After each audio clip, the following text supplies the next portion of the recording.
दोस्तों, क्या आप सच में बुद्ध की कहानी सुनना पसंद करते हैं? तो सुनो।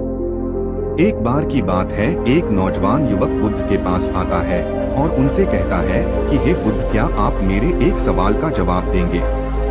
बुद्ध ने मुस्कुराते हुए कहा कि पूछो, क्या पूछना है।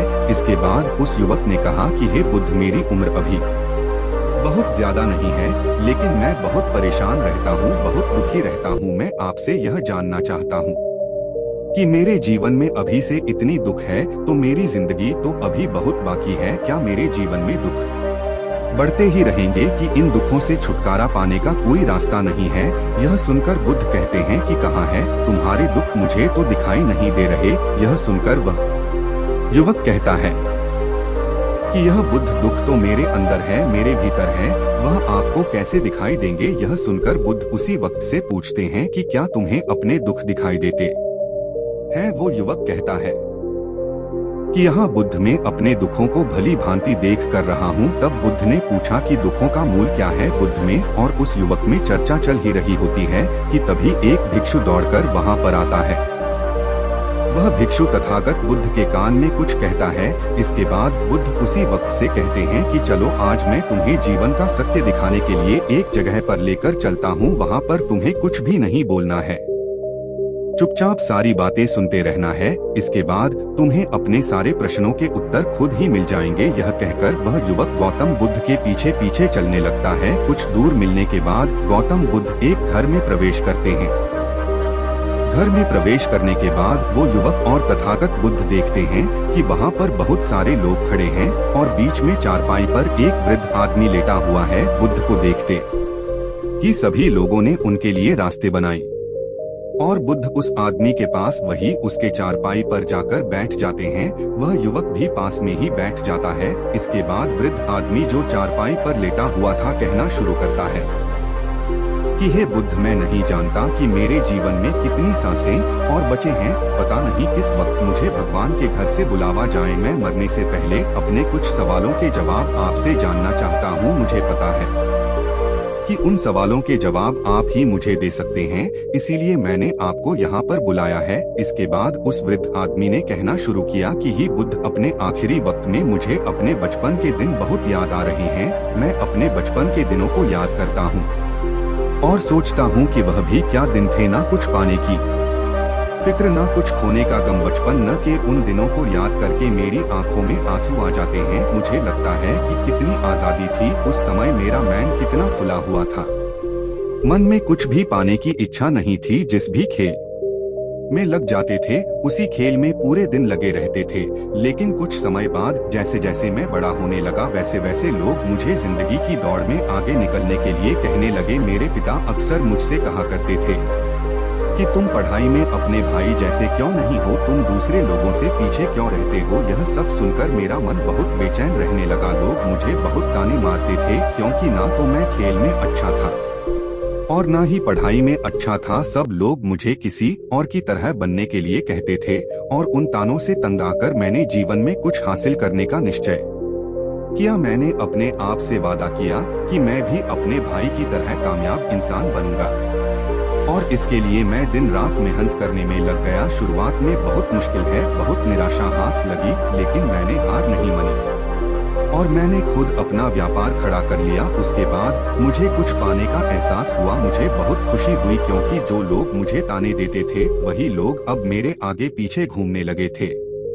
कुछ वक्त बाद एक रईस बेटी के साथ मेरी शादी हो गई और उसके बाद मुझे लग रहा था जैसे मेरा जीवन स्वर्ग बन गया हो। कुछ साल बाद मुझे 2 बेटे प्राप्त हुए, दोनों बहुत ही सुंदर और हर्ष थे। अब मेरा मन मेरे बच्चों के लिए कुछ करने को उत्सुक हो गया। मैं और भी ज्यादा धन कमाने में लग गया और जल्द ही मैं अपने नगर का सबसे बड़ा व्यापारी बन गया। सब कुछ अच्छा चल रहा था, लेकिन अनहोनी को कौन टाल सकता है।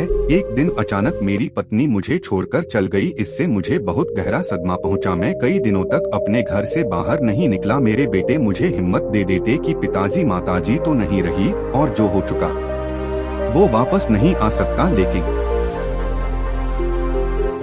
हम दोनों भाई आपका हमेशा साथ देंगे, आपकी हमेशा सेवा करेंगे। आपको किसी बात की कोई चिंता करने की आवश्यकता नहीं है। और धीरे धीरे मैंने भी अपने मन को समझा लिया कि अब तो मुझे अपने प्रिया पत्नी के बिना ही जीना पड़ेगा, इसीलिए मैंने अपना मन अपने बेटों के साथ जोड़ लिया। उनकी खुशी में ही मुझे खुशी होती थी, उनके दुख में ही मुझे दुख होता था। इसके बाद मैंने कहा कि ही बुद्ध जीवन चक्र में अक्सर मुझे महसूस होता था कि आखिर जीवन क्या है, जीवन को उसकी गहराइयों में कैसे जाना जाए, यह कैसे जाना जाए कि मैं कौन हूँ और मैं इस दुनिया में क्या करने के लिए आया हूँ। ऐसे तमाम सवाल मेरे मन में उठते रहते थे और मुझे आपके बारे में भी पता चला कि बुद्ध ऐसी ध्यान की प्रणालियों बताते हैं जिससे जीवन का मतलब समझा जा सकता है। लेकिन मैं हमेशा सोचता रहता था कि पहले मैं अपने जीवन से दुखों और परेशानी को दूर कर देता हूँ, उसके बाद ध्यान में मैं अपना पूरा मन लगाऊंगा। और यही सोच सोच कर मैं कभी ध्यान नहीं कर पाता था। धीरे धीरे वक्त बीता है और आखिर में उम्र ढलने के बाद मैं बीमार पड़ गया। वैसे मेरे जीवन में कोई कमी नहीं रही, मेरे बेटों ने मेरा अच्छा साथ दिया, मैंने जीवन में बहुत कुछ हासिल भी किया।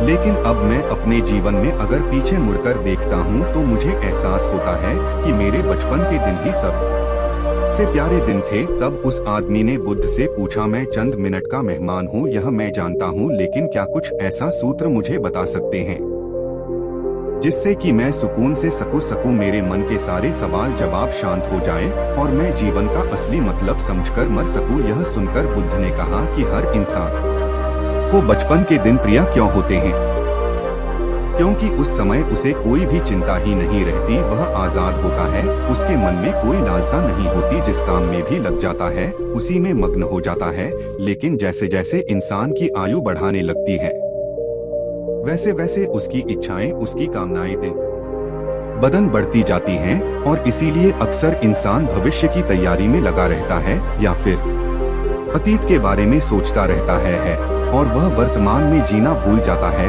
और वहीं अगर हम किसी छोटे बच्चे को देखें तो उसके लिए कोई भविष्य या कोई अतीत नहीं होता, उसके लिए बस वर्तमान होता है और इसीलिए वह वर्तमान में पूरा आनंदित होकर रहता है। तुमने अपना पूरा जीवन अपनी कामयाब हो, अपने बेटों, अपनी पत्नी और अपने भविष्य की योजनाओं में ही बिता दिया और तुम हमेशा यही सोचते रहे कि पहले मैं अपने जीवन को व्यवस्थित कर लेता हूँ और उसके बाद सत्य की खोज करूंगा, उसके बाद ध्यान करूंगा। लेकिन हम यह भूल जाते हैं कि कल कभी नहीं आता, भविष्य की योजनाएं कभी पूरी नहीं होती। जब एक योजना पूरी होती है तो हमारा मन दूसरी योजनाएं बना लेता है और इस प्रकार जीवन चक्र चलता रहता है। और अब आखिरी समय में जब मृत्यु तुम्हारी सैया पर लेटी हुई है तो तुम्हें एहसास हो रहा है कि मैंने जीवन में कुछ भी हासिल नहीं किया। अब तुम्हें लग रहा है कि जो भी तुमने किया उसमें से तुम एक सुई भी अपने साथ नहीं ले जा सकते। अगर यही बात तुम उसे वक्त समझ लेते, मृत्यु कभी निश्चित होकर नहीं आती, वह तो कभी भी आ सकती है। अगर यह बात उसे वक्त तुम्हारा समझ लेता तो तुम उसी वक्त ध्यान और सत्य की खोज में लग जाते। तुम कोई ऐसी चीज खोजने की कोशिश करते जो तुम्हारे साथ जा सके, जो तुम्हें परिपूर्णता से मरने का मार्ग दिखा सके। उसे वृद्ध आदमी ने हाथ जोड़कर बुद्ध से कहा कि बुद्ध, यह तो मैं जानता कि मुझसे गलतियां हुई हैं, मैंने अपने जीवन को सार्थक रूप से जिया ही नहीं और इस बात का मुझे बहुत गहरे में एहसास हो चुका है। लेकिन मैं आपसे फिर से वही सूत्र जानना चाहता हूँ कि क्या मैं परिपूर्ण था कि साथ नहीं मर सकता, क्या मुझे अभी सत्य की कोई झलक नहीं मिल सकती। यह सुनकर बुद्ध ने उसे आदमी का बहुत सहला हुए कहा कि अब तो एक ही सूत्र समझने लायक रह जाता है और वह सूत्र यह है कि तुमने जीवन में जो कुछ भी पाया या जो कुछ भी खोया वह सब यहीं पर छोड़कर चले जाओ, उसे अपने मन के साथ जोड़कर मत ले जाओ। अपने मन में यह भाव पैदा करो कि तुमने अपने जीवन से बहुत कुछ सीख लिया और वास्तविकता में तुमने अपने जीवन में बहुत प्रगति की है, क्योंकि तुमने यह जान लिया है कि जीवन में कुछ भी सार्थक नहीं है और यह जानना भी बहुत बड़ी उपलब्धि होती है। लोग जीवन भर जीते जीते मर जाते हैं, लेकिन उन्हें जीवन की निरर्थक का कोई पता नहीं चलता। इसीलिए अभी अपने मन से सारे सवाल गिरा दो और यह भाव पैदा करो कि जीवन में जो कुछ जानने जैसा था वह मैंने जान लिया है और अब जीवन में कुछ भी जानने ऐसा नहीं बचा है। जब तुम इस भाव, इस बोझ से भर जाओगे तो तुम बिल्कुल खाली होकर मृत्यु को प्राप्त हो जाओगे और वास्तविकता में यही मरने की कला होती है। हमने जीवन में जो कुछ भी पाया जो कुछ भी खोया वह इसी दुनिया का था और वह यहीं पर रह जाएगा, हमारे साथ कुछ भी नहीं जाएगा, हम खाली जाएंगे, हम बिल्कुल खाली जाएंगे।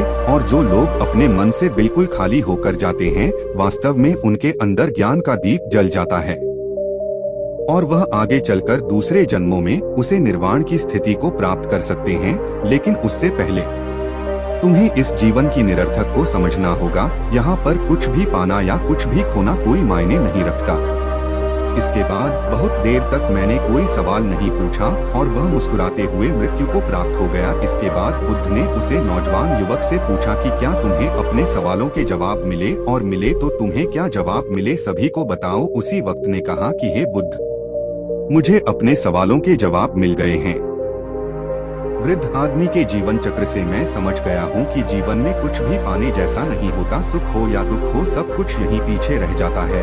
और अगर हम इसी चक्कर में फंसे रह जाएंगे तो हम सत्य को कभी नहीं जान पाएंगे। इसीलिए जीवन में सुख और दुख तो चलते ही रहेंगे, इसके साथ साथ चलते हुए ही हमें सत्य की खोज करनी पड़ेगी। लेकिन बुद्ध, मेरे मन में अब भी एक सवाल बाकी है जिसका जवाब जानना सबके लिए बहुत ज्यादा जरूरी है।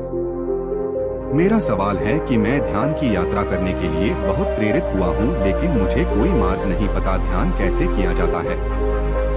कि ध्यान की सभी प्रक्रियाएं तुम्हें होश में लाने के लिए ही बनी है, तुम्हें वर्तमान में लाने के लिए बनी है। अगर तुम किसी भी कम को पूरी उपस्थित के साथ पूरे एकाग्र भाव से अपने आप को पूरा इकट्ठा करके कर सकते हो तो तुम ध्यान में ही होते हो। लेकिन हमारा ध्यान इधर उधर भटक रहता है। अपना कम करते करते वर्तमान में रहने के लिए मैं तुम्हें एक छोटी सी विधि बताता हूँ जिसके जरिए तुम अपना कम भी कर सकते हो और ध्यान को भी समझ सकते हो। जब भी तुम चलते फिरते हो, उठते बैठते हो, सिर्फ अपने सांसों पर ध्यान लगाना शुरू करो। सांस किस नाक से आ रही है, किस नाक से जा रही है, ना कि कौन से कोने से टकरा रही है। सिर्फ तुम उसके साक्षी भर हो जाओ, सिर्फ उसको देखते रहो। कुछ भी काम कर रहे हो, चल रहे हो, फिर खाना खा रहे हो, सिर्फ अपने सांस पर ध्यान लगाओ। और यह करते वक्त तुम्हें महसूस होगा कि तुम्हारा दिमाग, तुम्हारे विचार तुम्हें इधर उधर ले जाते हैं। लेकिन थोड़ी देर बाद तुम्हें फिर से होश आएगा कि तुम्हें अपनी सांसों पर ध्यान लगाना है और तुम्हारा ध्यान फिर से सांस ऑटोमेटिक जाएगा। और धीरे धीरे जब तुम अपने विचारों को देखने लगोगे तो तुम पाओगे कि विचार विलीन होने लगे हैं। तुम्हारे अंदर बस एक खाली मैदान बचा हुआ है, सारे सवाल जवाब विलीन हो चुके हैं। इसके बाद बुद्ध ने कहा कि सांसें जो होती हैं वह वर्तमान में चलती हैं, ना ही वह भविष्य में चलती हैं, ना ही अतीत में चलती है। वो वर्तमान होता है, वही वर्तमान स्थिति होती है। और जब तुम अपनी सांसों से जुड़ जाते हो तो तुम वर्तमान में ध्यान लगाना सीख जाते हो, क्योंकि सांसें जिन पर तुम ध्यान लगा रहे हो वो वर्तमान में चल रही होती है। इसके बाद धीरे धीरे कदम दर कदम तुम्हें ध्यान का खुद ही एहसास होने लगेगा। फिर तुम जो भी कम करोगे उसमें तुम्हारा पूरा चित्त लगा होगा। तो शुरुआत वहीं से करो जहाँ पर तुम हो, यहीं से अभी से अपनी सांसों को पकड़ना शुरू कर दो। तो दोस्तों, कैसी लगी आपको यह कहानी कमेंट सेक्शन में जरूर बताना, और अच्छी लगी तो इस चैनल को सब्सक्राइब करना मत भूलना। तो मिलते हैं अगले कहानी में, तब तक के लिए अपना ख्याल रखें। धन्यवाद।